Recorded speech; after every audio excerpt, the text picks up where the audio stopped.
Let's welcome our keynote speaker, Sobia Zafar, who is a transformation and leadership expert. She has served organizations in United Nations and Fortune 500 companies on organizational change, innovation, and top team management. So today she will take us through with this amazing topic of redefining success to create the life we love living. Sobia, over to you.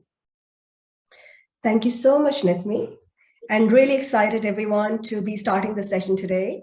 So first of all, welcome, good morning, good afternoon, wherever you're in the world. So I'm logging in from London right now. So it's truly an international event. Right now, I think it would be great. I see there's about 100 of you. It will be great to start to check in how you're feeling. So is everybody able to see the chat function? If yes, then just send in how you're feeling today, right now in this moment. Send an emoji, send a word, anything in the chat. Let's just connect with everyone. Maybe I can start how I'm feeling. I'm really excited for today.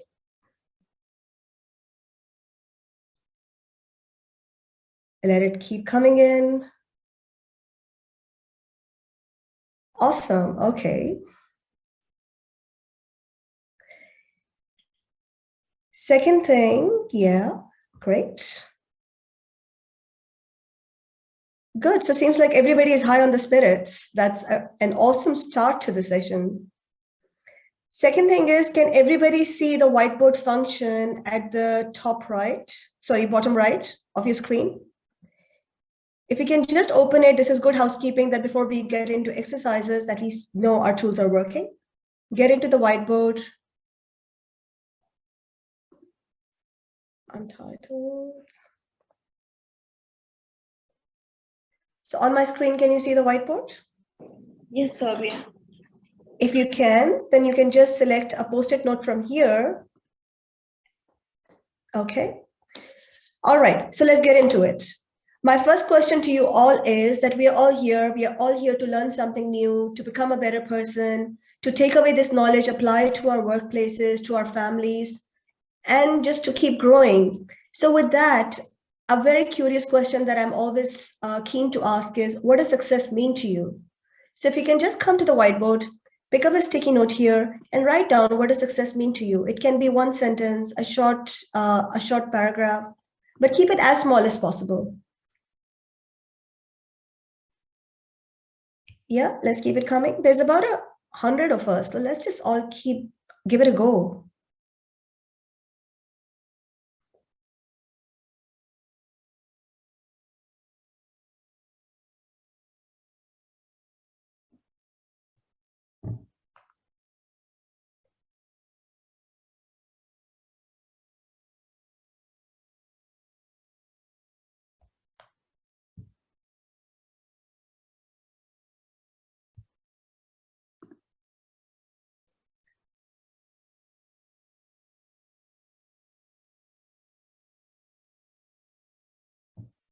It seems the whiteboard disappeared. Can other people see it?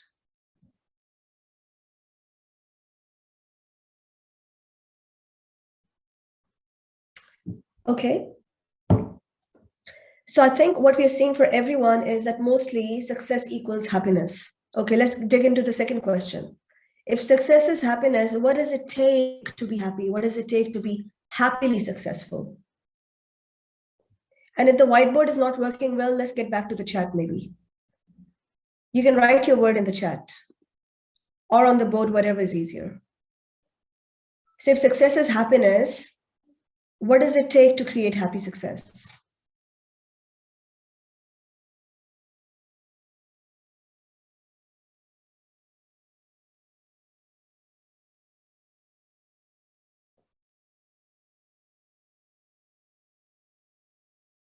Family, effort, sense of commitment, action, discipline, hard work, dedication,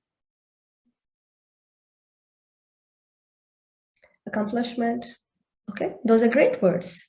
Thank you. So as you see that we are all it's really good to see that it's about 100 people on call, but everybody's really aligned. That means it's the right people in the room with the right energy. So number one, we kind of agreed as a group that success means happiness. To be able to create happy success, we need to prioritize our family. We need to work hard for it. We need to take disciplined, effort-based action. That's all good. Now, let's say that if happy success was the destination, right? And if I work backwards, this is the road of commitment, hard work that I'm following. Who do I need to be as a person to be able to make that journey towards happy success?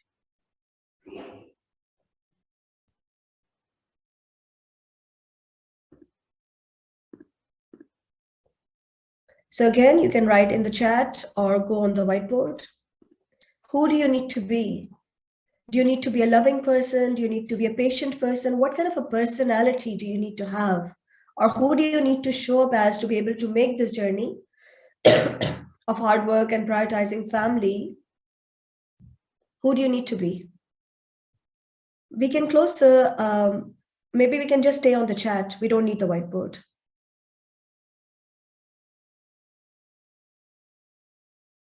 So we can close the whiteboard, that's okay.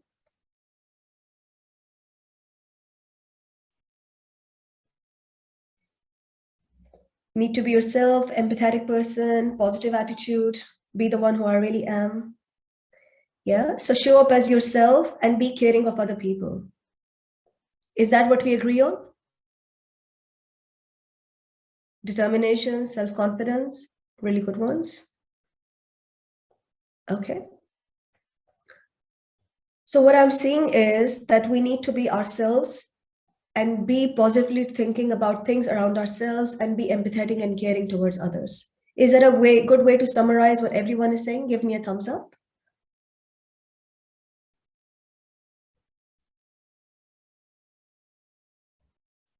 Thankful, yes. Perfect. Awesome. So we're all on the same page. What we are going to do from now onwards is let's dig deeper into what is success made of. Let's just unpack it. We keep talking about these big terms, be successful, do the hard work, but who's going to show us what does it really mean? Step 1, step 2, step 3. How do we break it down so that we know that this is the journey and this is the right next step? You might already be on step 3, you might be on step 1, you might be on step 10. It doesn't matter. Everybody has their own journey and there is no comparison, there is no race. So probably let's just jump into that. Sounds good. Great work, everyone. Great participation. Give a pat to yourself on the back. Share screen. Give me 1 second.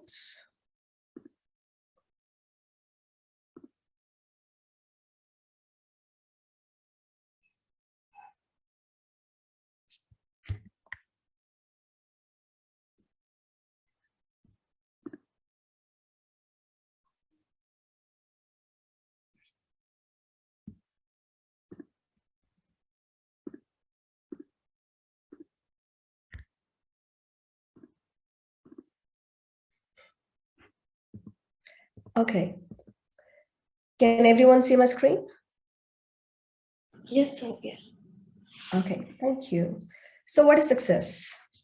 Summarizing, we said success is happiness.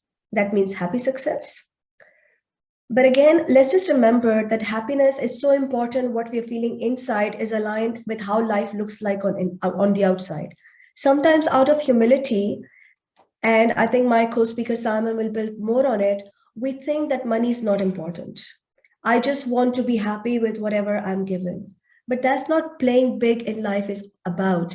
In playing big, we need to increase our impact. We need to think big, we need to dream big, and we need to pray big with the faith that God or whoever your belief system is there listening and answering those prayers. So success, yes, is accepting where life is at, but also dreaming big and working towards your goals that really, really excite you. So let's just keep that in mind that we're talking about inside and outside alignment in terms of how we perceive happiness. And if there are any questions, please put them in the chat and we'll cover them. Now, this is one concept given by Simon Sinek, and I'm quite fond of it because it kind of simplifies everything that we are talking about. So the golden circle is how inside out success is created. So in the center and the core of everything is your why. And the why is what motivates you, what really brings you joy. Deep, deep, deep down, where does that happiness lie? And again, happiness is a passing emotion. So I would also use the word joy because we don't need a reason to be joyful. In any moment, for example, I'm sharing this conversation with you. I love in person events, but in this, I can't see most of you. It's hard for me to gauge the engagement, but I'm choosing to bring the same joy that I get by being a room full of 100 or 200 people.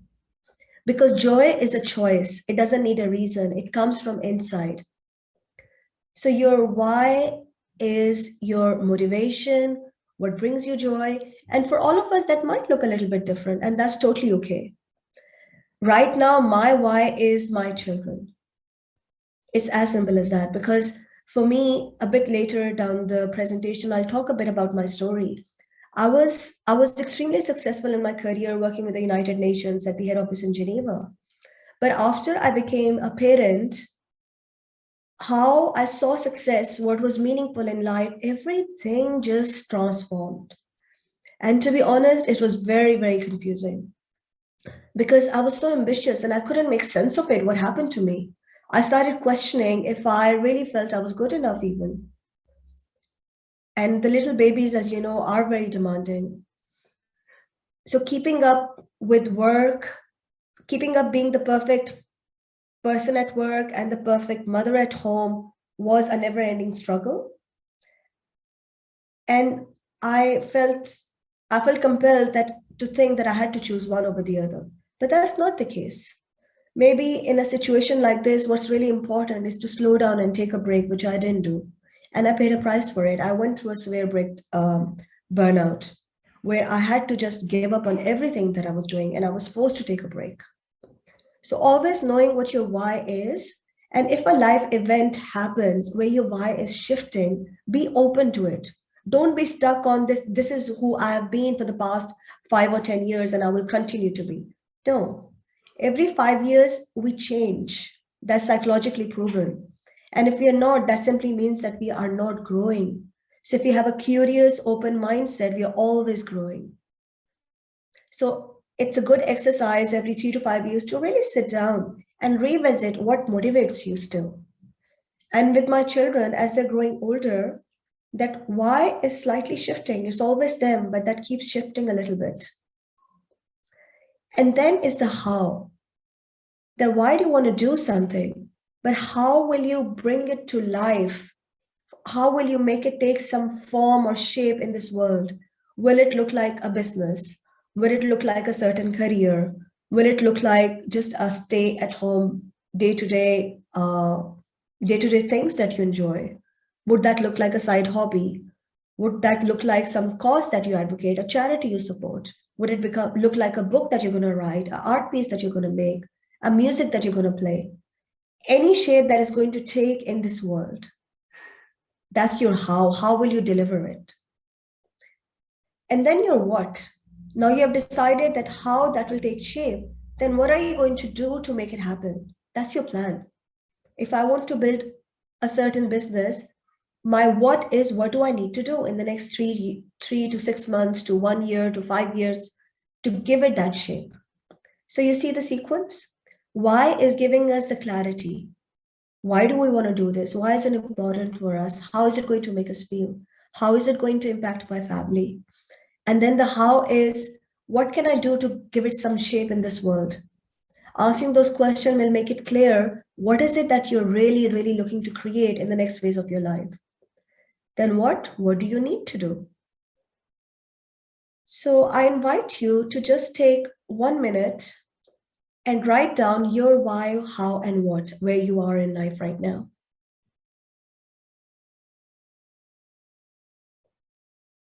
And it'll exactly be a minute so that we don't overthink it. So time starts now. I'll let you know once 60 seconds are over. Don't feel lazy. Grab a pen, a paper, even if you have to leave your chair. I promise you it's worth the effort.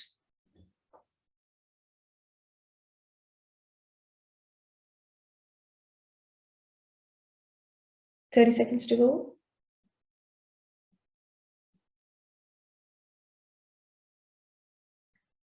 And if you have any questions so far, please write them in the chat.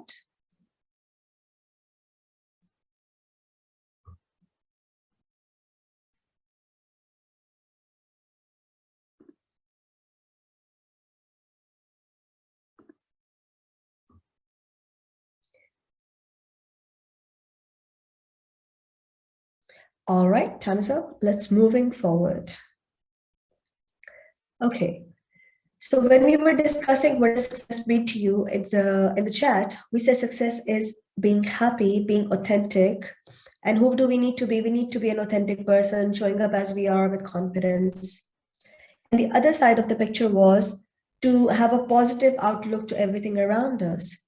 With that, be empathetic and caring towards people, right? So how do we bring it all together, the big picture? So see, this is us individuals here, right? You or me, just as individuals. Then this is a team, whatever company that you work with. This includes your community, your family, your neighborhood. All of that is your team. On top of that is the organization that you belong to. Let's say that you are in IT industry or pharmaceutical or the public sector. So it is that industry. So everything that I'm doing here right now aligns with what my team is trying to deliver. And that aligns with what our organizational promise is to the customers. That aligns with the objectives that the industry is trying to accomplish. That aligns with where our country is at and what the country is trying to accomplish for its people, along with in the global economy. So how is it lining up with the global agenda? Here, one thing that you might be familiar with is the sustainable goals put forward by the UN, for example, United Nations. So that kind of summarizes it for people at a high level. Those are the goals that we're trying to achieve at a global agenda. So you take a bottom-up approach or a top-down approach. But this helps you see that as an individual, what I'm doing has an impact all the way up. And what's happening at the global level impacts us all the way down. So this helps you see that whatever you're doing, how can you support everyone above and how can they support you with a top-down approach? So it's good to keep this big picture in mind. It's easier to say be caring, but what is that, the impact, the larger impact that caring has is what you can see here. When we talk about care, another very, very important thing that I like to cover is boundaries theory, which cultivates empathy. For example, last month, I was in Colombo very briefly, just for a few hours, and I had a beautiful exposure to the country. And I knew that I have to go back for a week or 2 weeks. I would love to be back and explore the country more. Given that, before that, I had never visited Colombo, and I live in Sydney. So if somebody says that Sobia in Sydney, the city looks like this, I know that. Then if somebody says that in Colombo, the city looks like that, so before visiting, I would say, I know that it would look like this, but I don't know because I haven't seen it, right? Now that I've been there, I've seen it. Let's talk about another country that I haven't seen. Somebody says that Sobia in Costa Rica, the city looks like that. I can say, yes, I know that I don't know what it looks like, right? Now, so the first circle is what we know is our own cities, let's say. What we know, we don't know. Another country that we haven't visited or a city, right? But then there are, let's say, so many small towns that we have never heard of even. So we don't know what we don't know. We don't even know those towns exist. So by looking at that picture, it's a great reminder that how I perceive something is made up of my experiences in life. How my colleague or another person perceives something is made up of their experiences in life. So we might look at an issue, look at an object, look at a project very differently because our life experiences have been different. So there doesn't have to be always a right or a wrong. Are you with me? So given that, at a smaller level, day-to-day level, let's say that we are working together as a team or in a meeting. We don't know what the other colleague's day has been like, what has been happening at home, what their life has been through right now. They may not be talking about it.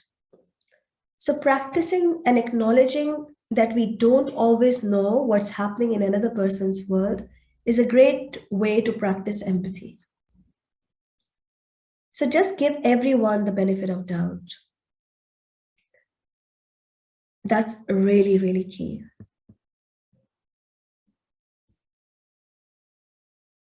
Any questions so far? Okay, we'll keep moving.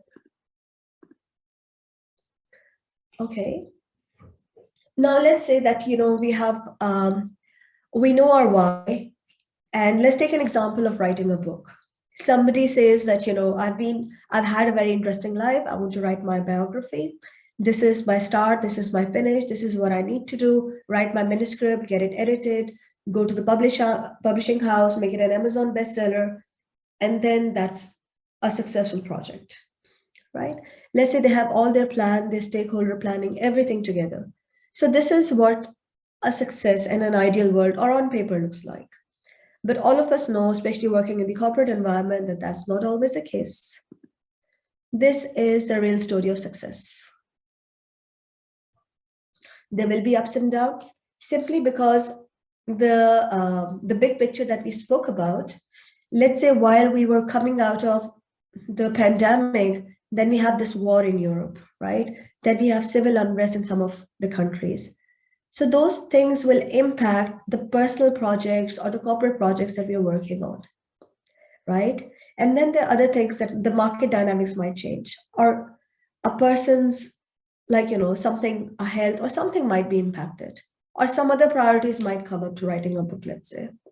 So the start to finish it's never going to be a straight line. And it applies to anything and everything that we do. That's why, the agile ways of working, design thinking, those are great tools, which everyone is adopting now, because they give you the adaptability and the flexibility to incorporate all those changes that are happening. The old grandfather approach of just planning everything, that executing it all the way till the end and then finding out if it works or not is not possible anymore. So here we're talking about a tangible project, but I also want to talk about relationships. Your relationships with your family, because that's what happiness is really made of, right?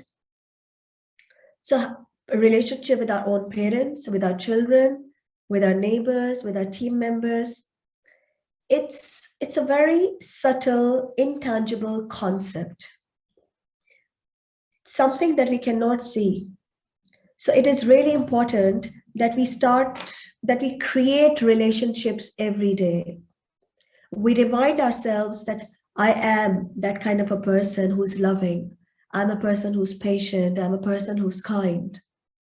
A few ways to do it, that you can write down a little statement that says, I'm love, I'm patience, I'm kind, or the words that you want to be known as after you pass away, let's say. It sounds a bit daunting, but it's a really good way to really see who do you need to become.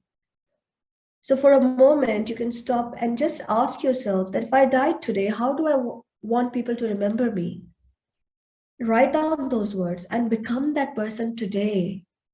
Don't wait to be old. Don't wait to be dead to be known with those words. Put them somewhere, even as an alarm on your phone. Put them as sticky notes around the house. Remember to be that person in your relationships.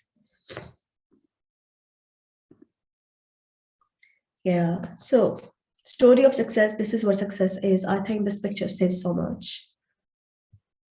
I'm going to pause here before I move on. And I invite you to ask any questions that you might have so far. I know it's a very different take on success that I'm talking about. Or just share an emoji how you are looking at success now. In the chat, just put in any emoji that describes how you're looking at it or feeling about it.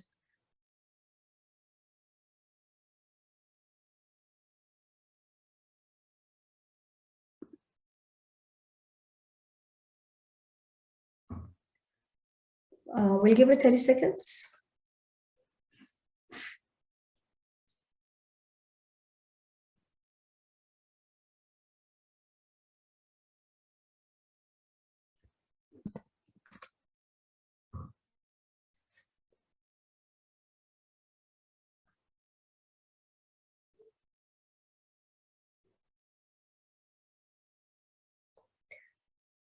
Any questions? Please write them as well. Another thing I'll say is that in the corporate world, we live in the age of consumerism. We are all dominated by social media. So there's a lot of comparison that media is imposing on us. So it's really important to know that this is my lane and this is not my lane. Also remember that how people are posing themselves as successful on social media is not always true. And even if it's true, that's not the whole story. The whole story includes a lot of life struggle and the hard work that they've done to get there.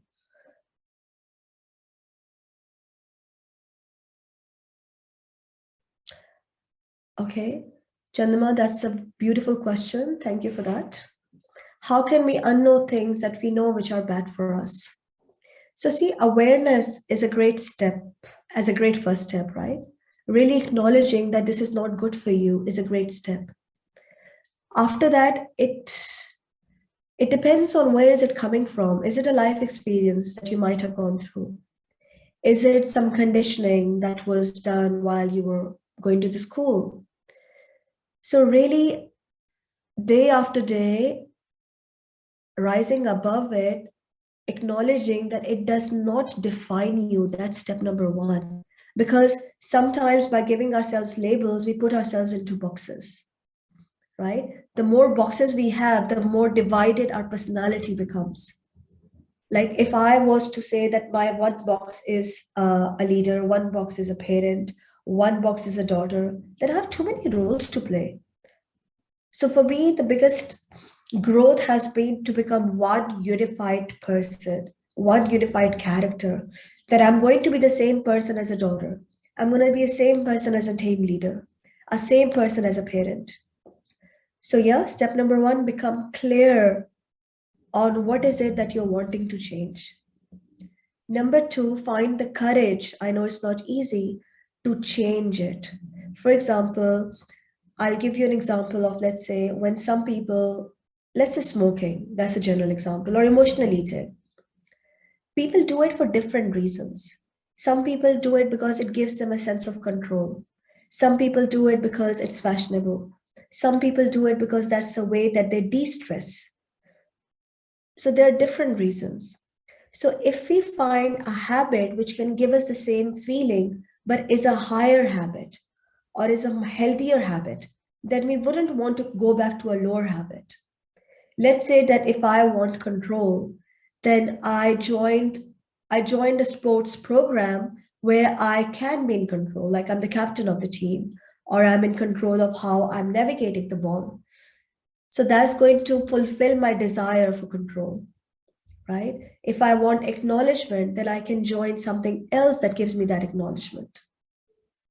So replacing that habit with a higher habit, which gives you the same feeling that you're craving, is a good start.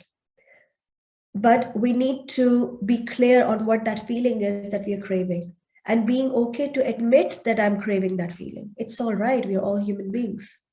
If I'm looking for acknowledgement, that's totally okay. If I'm looking for control, that's totally okay. But let me do it in a healthy way, which is not harmful for me and is not harmful for other people. So finding the courage to do what you need to do, to make that change step by step, small steps, baby steps, because they go a long way. And then practicing self-compassion. If you fall back, constantly forgiving yourself. Self-forgiveness is so important for happy success. Forgive yourself for the past. Forgive yourself for failing. Forgive yourself for one more day that you decided to quit, but you did it one more day. Forgive yourself. Pick up the pieces, start again. So self-compassion, compassion for others, that goes a long way. So becoming clear, finding the courage to take aligned action, and then forgiveness to others and to yourself. For me, that's what I practice. So moving on, when you wrote down, so I think right now our whys are becoming clear. Why do we want to create happy success? Now look at the how that might look like in the physical world. Normally, when we work with people, Chandama, you're welcome. Normally, when we work with people, we have, like, this is what I've noticed with my clients normally. that it fits one of these boxes that they're trying to create. They want to do a corporate work or public sector work, which is more aligned with the person that they are. And currently, wherever they're working is not fulfilling. Or they want to, whatever teams that they're working with, they like the work, but they want to create more inspiring culture. Like with Bistec, I love the culture that the team has been able to create. So there are leaders who are craving to do that for their teams. And then there's some people who really want to, who have been through a long life struggle. They've come out as successful and they are the real heroes. And they think the story can help other people. They want to tell it via a TED talk, writing a book, starting a business in any way possible.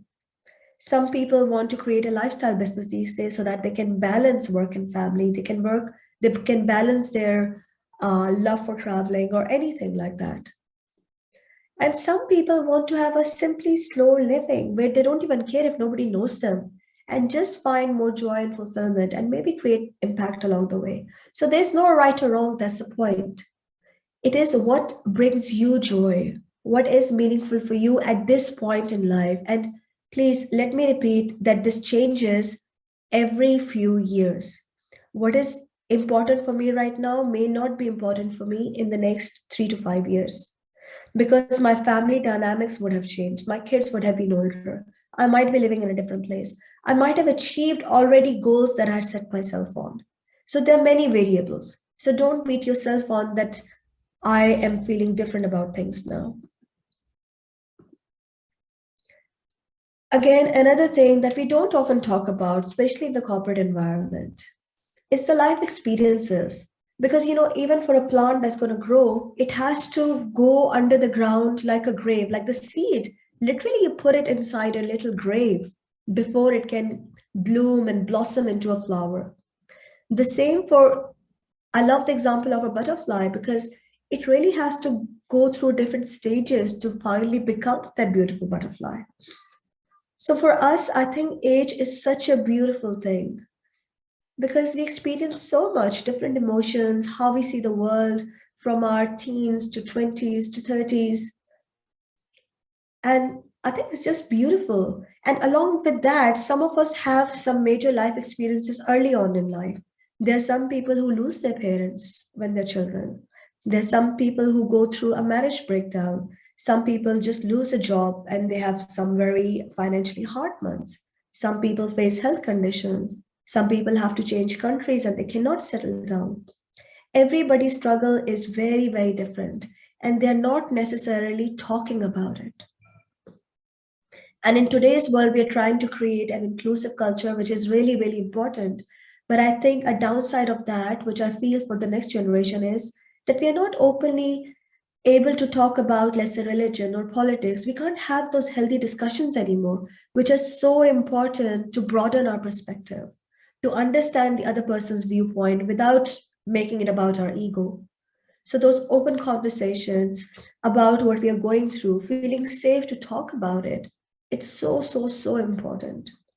So again, going back to the boundary theory, we just don't know what the other person is going through. We think our life is hard, but believe me, if we listen to other people's story, we would say, oh, okay, I'm happy with my life, you deal with yours. And then in the end, don't make it just about yourself. Happy success means getting over the poor little me attitude, right? Just like all of you, I have gone through my share of struggles. And for some time, I did have this attitude, oh my God, what happened to me? How will I ever get onto the other side? Why me? What did I do wrong? Like, asking all those questions. But then we have a choice to rise above it and to use our story, to use our experience and help other people navigate the same struggle. So don't wait, be the change, starting today, starting now, to be the person, to be the change that if you want to see more kindness into the world, become a kind person. If you want to see a greener planet, start practicing green climate favorable habits. Stop using plastic, for example. If you want to see more education, more children educated around you, go and start sponsoring education of some people. So whatever change you want to see in the world, there's no reason to wait for it. You can start small right here, right now. Again, the 3-step process that I always look at is becoming clear on what is meaningful for you right now and what brings you joy. Those 2 simple questions. And then once you have the clarity, you'll have the intrinsic motivation to find the courage to take aligned action, to make aligned decisions. Aligned decisions is not always easy, right? But great things do live on the other side of your comfort zone. And then finding compassion. Compassion means forgiveness, forgiving yourself, forgiving other people as you move forward. Because that's like, somebody who's climbing a mountain and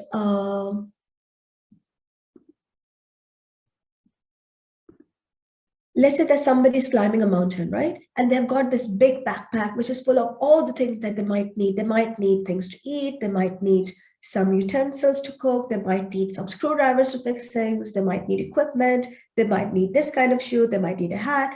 So the bag is full of things that they might need.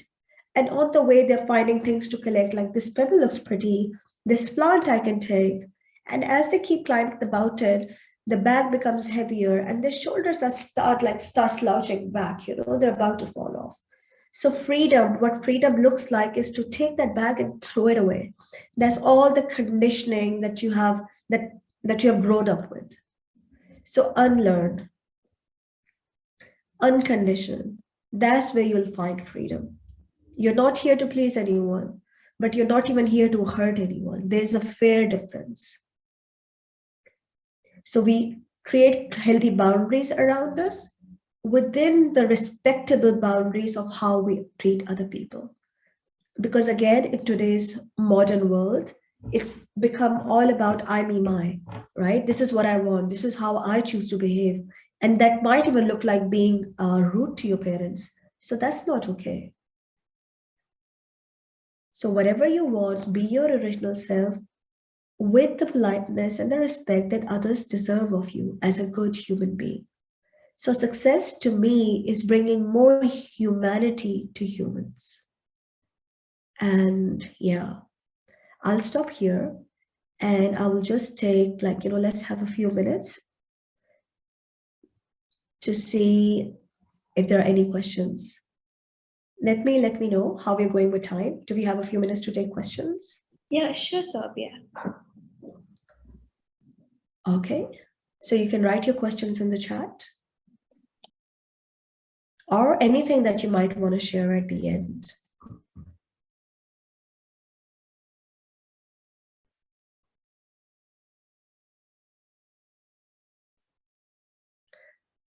While we are doing this, can I challenge everyone to show up? Don't sit quietly just watching, listening.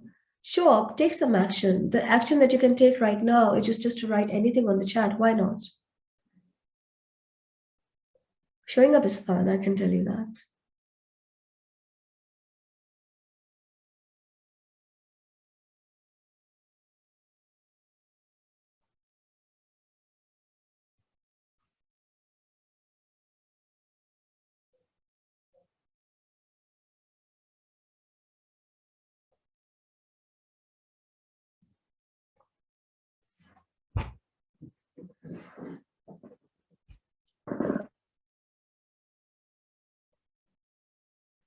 Thank you. We've got two special questions.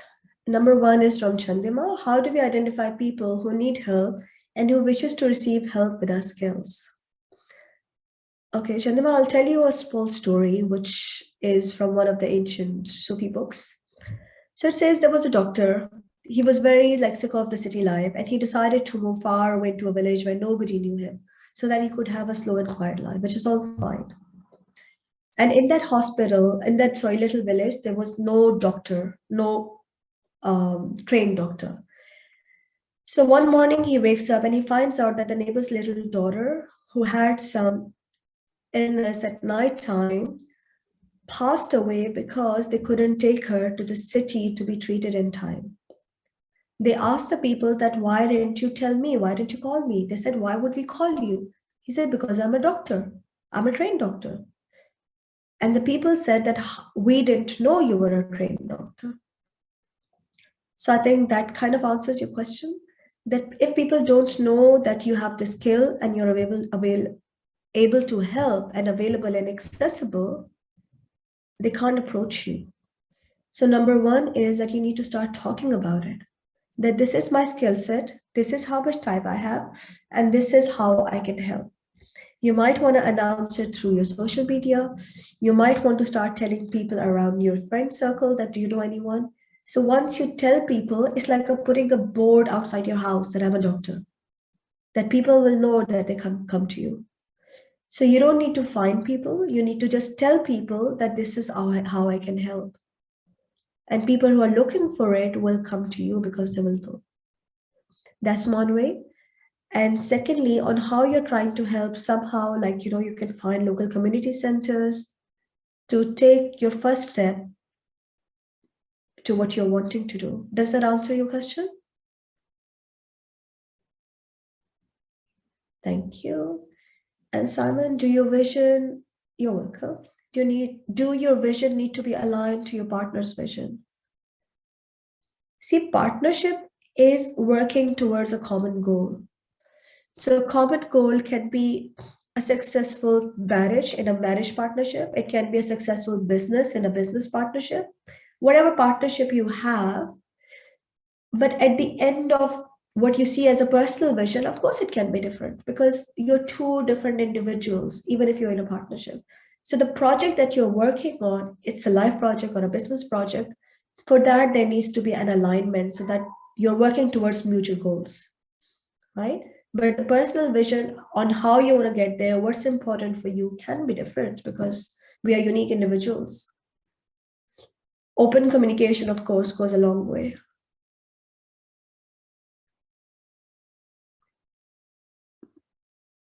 Thank you.